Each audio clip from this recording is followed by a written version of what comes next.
자, 이제 사도행전 28장 우리 이제 마지막 장이 되게 되어집니다. 자, 여러분 우리가 모든 길은 로마로 통한다라는 그런 말과 같이 자, 여러분 이것이 복음을 전하는데 대단히 이제 중요한 요소가 되게 되어지죠. 잘 닦여진 그런 길로 인해서 당연히 뭐 여행이 수월해질 뿐만 아니라 당연히 뭐 그때 이제 로마가 통치를 하고 있기 되어졌기 때문에 치안이 안정되어져 있는 이제 그런 상태가 되어집니다.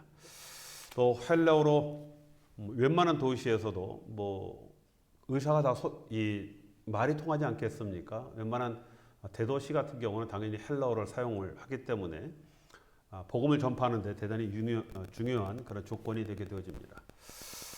자, 스페인까지 복음을 전해서 이제 땅 끝까지 가서 증인의 사명을 마치려 했던 그런 사도 바울의 이제 사명이 뭐 성경에는 뭐 정확하게 나와 있지는 않습니다. 뭐 스페인까지 가서 이제 복음을 그 전했다라는 것이 뭐 성경에 진술되어 있지는 않지만은 그럼에도 불구하고 이제 우리는 이제 사도 바울이 스페인까지 가서 그의 열정적인 복음을 전하고 증인의 사명을 잘 감당했다라고 이렇게 우리가 이제 믿고 있습니다.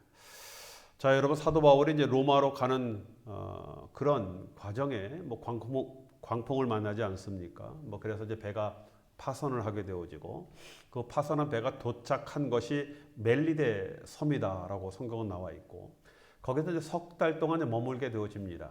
배가 완전히 파손이 되었기 때문에 뭐 더 이상 뭐 움직일 수 있는 그런 상황이 아니고 겨울이었기 때문에 거기서 석 달 동안 그 멜리데 섬에서 난 후에 그 다음에 알렉산드리아 배를 타고 보디올 항구에 도착했다라고 말씀을 하고 있죠. 자, 여러분 보디올 항구는 지금의 나폴리 서쪽에 있는 항구로 지금 거기에 가면은 바울의 기념교회가 있는 그런 곳이 되게 되어집니다. 자, 14절에 보니까 거기서 형제들을 만나라고 말씀을 하고 있죠. 뭐 다름이 아니라 뭐 그리스도인들 형제들을 그곳에 만났다라고 나와 있습니다. 야, 사도 바울이 그곳에 복음을 전한 적은 없지만 아마 오순절 때 예루살렘에 왔던 그런 자들 중에 아마 베드로의 설교를 듣거나 뭐 다른 신자들, 뭐 다른 사람에 의해서 예수를 전해받고 또 예수를 믿게 되어진 그런 신자들이 아마 그곳에 있었던 것으로 보고 또 이들이 바울이 온다라는 그런 소식을 듣게 되어지죠. 아마 바울은 아마 각처에 대단히 많이 그 이름이 알려져 있게 되어집니다. 뭐 유명한 자로서 알려진 것보다는 이가 예수를 전하는 그런 자로서 또 많은 사람들에게 구설수로 뭐 올라오지 않겠습니까? 하여튼 예수를 믿는 그런 사람들이 이 바울이 우리가 믿는 그 예수를 전한다 하니까 아마 그를 청해서 한번 그의 말을 들어보는 것이 좋을 것 같다라고 해서 일주일간 이제 그곳에 머물면서 교제를 나누면서 뭐 교제가 뭐 나눈다는 게 뭐 하겠습니까? 하나님 말씀을 전하고 뭐 가르치는 그런 교제를 나누게 되어집니다. 자, 또 오늘 15절에 보니까 아비오 광장과 트레이스 타베르네까지 형제들이 마중 나왔다라고 말씀을 하고 있죠. 여러분 아비오라는 것은 이제 로마로 들어가는 그런 길 이름을 이야기합니다. 굉장히 뭐 유명한 길이다라고 얘기하는데 저는 뭐 아직까지 가보지는 못했습니다. 아비안 웨이라고 되어 있죠. 뭐 지금은 이 아비안 웨이라고 이렇게 써 있어서 뭐 지금은 많은 사람들의 관광 명소로 이곳에 알려져 있는 그런 길입니다. 자, 사도 바울이 이 길을 따라가면서 아비오 광장과 뭐 거기 좀 이렇게 사람들이 모여서 휴식할 수 있는 휴게소와 같은 그런 곳이 있었는데 그곳에서 믿음의 형제들이 이제 마중을 나오게 되어졌다라고 말씀을 하고 있습니다. 자, 여러분 사도 바울이 죄수로 가는 것 아니겠습니까? 로마는 초행길이에요. 그리고 전혀 뭐 로마에 대한 뭐 특별한 그 뭐 정보가 없는 그런 상태에서 물론 이제 뭐 복음 전하러 뭐 담대하게 가겠다라고 했지만 뭐 그래도 뭐 긴장되고 뭔가 이게 좀 두려운 마음이 있지 않겠습니까?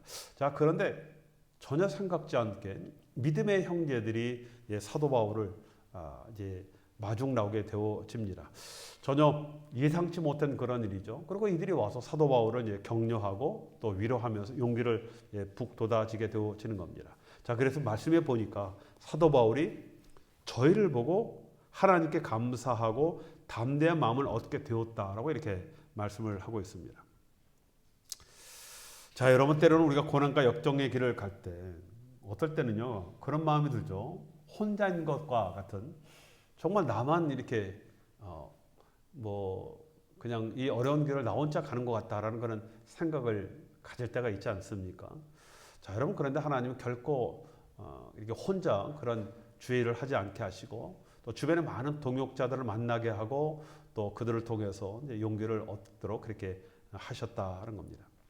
자, 또 16절에 보니까 로마에 들어가니 바울에게는 자기를 지키는 한 군인과 함께 따로 있게 허락되더라라고 말씀을 하고 있습니다. 그러니까 사도 바울에게 한 명의 군사만 이제 붙여주는 거예요.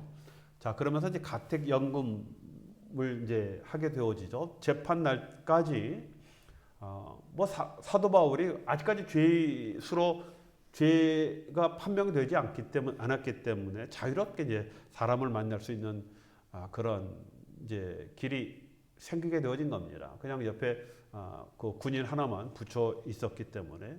자, 그래서 17절에 보니까 사흘 후에 바울은 이러한 시간을 지친 몸을 휴식하는 데 사용하지 않고 바로 로마에 거주하는 유대인 중에 높은 사람들을 초청하여라고 나와 있죠. 자신이 이곳에 온 경위를 설명하면서 그들에게 복음을 전합니다. 여러분, 사도 바울이 거기서 무슨 변명이나 핑계를 대겠습니까? 나 여기 온 게 죄가 있어 잡혀온 것이 아니라 저차저차해서 온 거다, 이렇게 얘기하는 것이 아니라, 그렇죠? 자기를 굳이 변명하려고 하는 것이 아니라 자신이 여기 온 그런 경위, 그리고 자기의 어떤 목적, 계획이 있지 않겠습니까? 그것을 이루기 위해서 이제 온 것 아니겠습니까? 그래서 20절에 보니까 사도 바울이 자신을 이렇게 얘기합니다. 이스라엘의 소망으로 말미암아 내가 이 쇠사슬에 매인 바 되었다라고 말씀을 하고 있습니다. 여러분, 이스라엘의 소망이 뭡니까? 이스라엘이 기다렸던 그 메시아 아니겠습니까? 그 메시아가 올 것이다라는 그런 소망을 그들이 갖고 있었는데, 사도 바울이 그 소망이 바로 너희들이 십자가에 달려 죽게 한 그 예수다라는 것을, 이걸 전하는 것 아니겠습니까? 자기는 이런 소망으로 말미암아 내가 쇠사슬에 매인 바 되었다라고 이렇게 말씀을 하고 있습니다. 그들이 갖고 있는 그 메시아라는 그 소망이 바로 그 예수인데, 그 사람들이 이 예수를 믿지 않고 도리어 나를 죄인 취급하고 이렇게 만들었다라고 이렇게 이야기를 하고 있습니다. 자기를 변명하는 것이 아니라 은근히 누굴 전합니까? 예수가 메시아다. 그 예수를 지금 사람들에게 전하고 있다는 겁니다. 자, 그러자 21절에 보니까 유대인 지도자들의 반응이 나오죠. 그렇죠? 자기들은 당신에 대해서 별달리 특별한 소식을 듣지는 못했지만, 기독교라 불리는 이 새로운 종파에 대해서는 유대 사회에서 반대받고 있는 줄 알고 있으니 일단 한번 좀 들어보자라는, 그리고 너의 의견을 한번 듣고 싶다라는 어떤 그런 답변을 하게 되어집니다.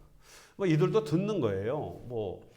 지금 예수교라는 예수를 전하는 그런 이상한 종파들이 나타나게 되어졌는데, 거기에 가장 우두머리가 지금 사도 바울이다라는 그런 소식을 듣지 않겠습니까? 그래서 우리도 그런 소식을 들었는데, 하여튼 여차저차 일단 네 얘기를 한번 좀 들어보고 싶다라는 것이 당시의 지도자들의 이야기입니다. 자, 그러자 이제 사도 바울이 그러면 날짜를 정하자, 그렇죠? 그리고 사람들이 자기가 갇혀 있는 연금당에 있는 그 집으로 사람들을 불러서 아침부터 저녁까지 강론하여 하나님 나라를 증거했다라고 말씀을 하고 있습니다. 다른 얘기하는 것이 아니라 바로 거기에 대해서 이제 복음을 전하고 이 하나님 나라에 대해서 이제 이야기를 하는 것 아니겠습니까? 여러분, 강론의 핵심의 내용은 그렇습니다. 모세 율법과 선지자의 말을 통해서 약속한 오실 메시아가 바로 예수임을 가르치는 겁니다. 여러분, 사도 바울의 그런 설교나 가르침은 정확한 거예요. 우리가 알고 있는 그 모든 그 하나님의 말씀과 그 율법과 계명이 다 맞는데, 거기서 말씀하는 오실 메시아가 바로 예수다라는 것들을 지금 사람들에게 말씀을 하고 있습니다. 자, 그러자 24절에 보니까요, 그 말을 믿는 사람도 있고 믿지 않는 사람도 있어 서로 맞지 아니하여 흩어질 때에 바울이 한 말로 일러 가로되 성령이 선지자 이사야로 너희 조상들에게 말씀한 것이 옳도다. 일렀을 때 이 백성에게 가서 말하기를 너희가 듣기는 들어도 도무지 깨닫지 못하며 보기는 보아도 도무지 알지 못하는도다. 이 백성들이 마음이 완악하여져서 그 귀로는 둔하게 되고 그 눈을 감았으니 이는 눈으로 보고 귀로 듣고 마음으로 깨달아 돌아와 나의 고침을 받을까 함이라 하였으니 그런즉 하나님의 이 구원을 이방인에게로 보내신 줄을 알라. 저희는 또한 들으리라 하더라 라고 말씀을 하고 있죠. 그렇죠? 자, 여러분, 그 선지자들 통해서 이제 계속적으로 그 얘기를 하는 겁니다. 저들의 귀가 있지만은 또 복음의 말씀, 하나님 말씀을 듣지만은 그렇지만 깨닫지 못하게 되어진다. 그래서 내가 너를 택한 이방의 그릇으로 이방을 위한 택한 그릇으로 너를 삼아서 너 이방들에게 그 구원의 메시지를 전할 때 또 그들이 많은 자들이 그것을 듣고 내 앞에 돌아오게 되어진다. 이 말씀을 오래전부터 선지자를 통해서 하신 그런 말씀 아니겠습니까? 자, 여러분 로마까지 와서 그래서 사도 바울이 유대인들에게 또 복음을 전하거든요. 자, 그러면서 여기서 또 이 선지자들이 했던 이 말씀을 다시 한번 또 사도 바울이 깨닫는 건 아니겠습니까? 저들에게 정말 복음의 메시지를 전했음에도 불구하고 저들의 귀에 들리게 했음에도 불구하고 믿지 않는 저런 그들의 모습을 또 한 번 보면서 정말 사도 바울의 마음이 얼마나 아팠겠습니까? 그 동족들이 정말 하나님 앞에 돌아오지 못하는 저들의 완악함을 보면서 그 마음에 참 아픈 마음을 또 이렇게 말씀을 하고 있습니다. 자, 마지막까지 유대인들의 구원을 위해서 여러분 최선을 다하는 그런 사도 바울의 모습들이 나오게 되어집니다. 자, 여러분 바울은 모든 길이 통하는 로마에서 그리고 그 당시에 공용어였던 헬라어를 통해서 모든 민족들에게 이제 복음을 전하게 되어집니다.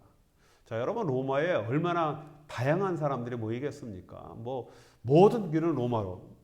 그러다 보니까 뭐 세계 각처에 있는 사람들이 다 로마로 오게 되지 않습니까? 뭐 일단 로마로 오면 거기서 뭐 생활을 하든지 뭐 무역을 하든지 뭘 하든지 어쨌든 뭐 거기 공용어였던 헬라어를 해야 되지 않겠습니까? 근데 거기서 사도 바울의 헬라어로 이 가르침을 할 때 전 세계로 복음이 전파되어지는 그런 계기가 되어졌다라는 겁니다. 자, 여러분 지금도요. 자, 세계 어디 가든지 영어가 통하지 않습니까? 그렇죠? 영어로 하면은요. 세계 어디에 가든지 복음을 전할 수 있는 뭐 그런 언어가 되게 되어집니다. 저는 이를 위해서 하나님께서 미국을 선택하셨다라고 봅니다. 그렇죠? 어저께도 제가 잠깐 어딜 이제 필라 쪽으로 지나갔지만은요. 한국에 가면은요. 한국에 있는 사람들은 그렇게 들어요. 뭐 미국의 교회가 다 망해서 뭐 달러에 전부 다 술집에 팔리고 뭐가 보고 미국에는 뭐 교회도 없고. 여러분 필라 조금만 가보십시오. 교회가 그냥 가는 곳마다 교회가 있고요. 다 교회가요. 액티브예요. 교회 앞에 보면은 그 목사님 이번 주에 있을 말씀이 붙어 있거든요. 어느 교회든지 가면은 딱 앞에 편말 있고 요번 이제 돌아오는 주일에 목사님이 하실 말씀을 미리 계시해 놓습니다. 가보면 항상 다 붙어 있어요. 그런 교회가 앞뒤로 좌우로 다닥다닥 붙어 있는 그런 교회들. 여러분 아직까지 미국도 그렇거든요. 그렇죠? 또 하나님께서 이런 미국을 사용하였고 또 미국에 있는 이 영어를 공통어로 사용함으로 말미암아 세계 어디든지 복음을 이 영어로 사용을 하게 하셨다는 겁니다. 제가 뭐 민다노 나가서요. 그쪽에 가서 이제 현지어를 배울 때도 뭘로 배웠습니까? 영어로 배워야 돼요. 그렇죠? 뭐 처음에 제가 뭐 거기 있는 시바노인데 시바노를 모르니까 거기 있는 선생님이 영어로 저 시바노 가르쳐 주거든요. 그러다가 이제 시바노가 어느 정도 되어지면 이제 그 다음부터 이제 시바노로 이제 언어를 배웠던 그런 기억이 있습니다. 자, 여러분 이걸로 하나님께서 미국을 선택하셨다라고 생각을 함과 같이 당시에 로마를 통해서 이 예루살렘의 어떤 이 지역적 기독교를 전 세계적 그 기독교의 복음으로 확산을 하는데 결정적으로 로마를 사용을 하셨다라는 겁니다. 자, 여러분 많은 사람들 그렇게 생각을 해요. 그 하나님의 백성들이 로마에 의해서 점령당하면서 그들이 얼마나 많은 고통을 당했냐라고 하지만은 그럼에도 불구하고 하나님 그 로마를 사용해서 전 세계 복음을 전하게 하시는 그런 사역을 하셨죠. 뭐 이것뿐만 그렇습니까? 이집트란 나라가 이스라엘 백성들이 그곳에 들어가 살면서 440년 동안 그들이 거기서 종살이를 했거든요. 그냥 종살이만 했습니까? 아니거든요. 70명이란 뭐 정말 그 몇 명 안 되는 사람이 가서 장정만 600만, 그렇죠? 60만, 뭐 다 따지면 한 250만 되는 민족으로 하나님의 약속을 이루게 하신 것이 바로 그 사건 아니겠습니까? 자, 여러분 로마도 그와 같게 되어지는 겁니다. 자, 그래서 복음이 로마에서 온 유럽에 복음이 전파되어지는 것 아니겠습니까? 뭐 결국 섬나라였던 뭐 영국으로 건너갔고 또 서양을 넘어서 이제 지금의 이제 미국으로 오게 되어지고 지구를 반 이상 돌아서 조선 땅까지 오지 않았습니까? 그렇죠? 그래서 저와 여러분들이 이 예수를 믿게 되어지는 그 놀라운 씨앗이 여기에 있었다는 겁니다. 자, 여러분 아무도 알지 못하는 그 조선 땅에, 그렇죠? 그 조선 땅이 복음을 받은 지 한 100년 조금 넘어서요.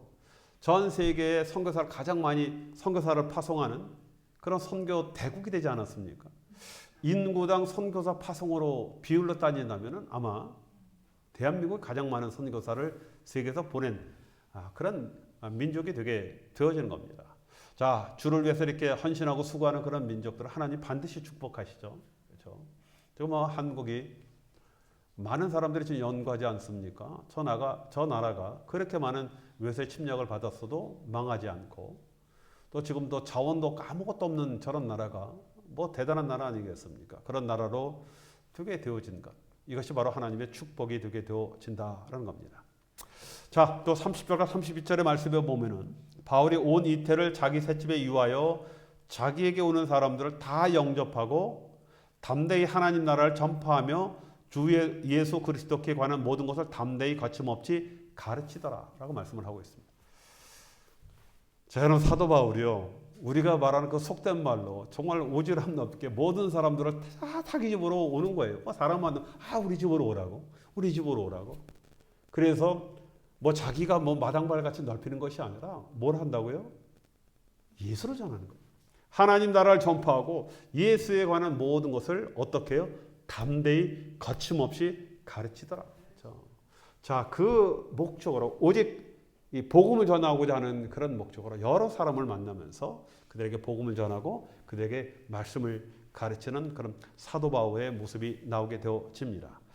자, 바울의 모든 사역의 그 마침이 이제 여기서 있게 되어지는데 이 사역이 마쳐지게 되어지고 이제 사도행전이 끝나게 된 이제 되게 되어지지만, 자, 여러분 사도 바울이요, 자기 셋집 로마에서 이제 가택연금 당할 때 그 집을 로마에서 주는 게 아니지 않습니까? 본인이 거기다 주거비를 내면서 이제 거기서 2년 동안 지내게 되어지는 거예요.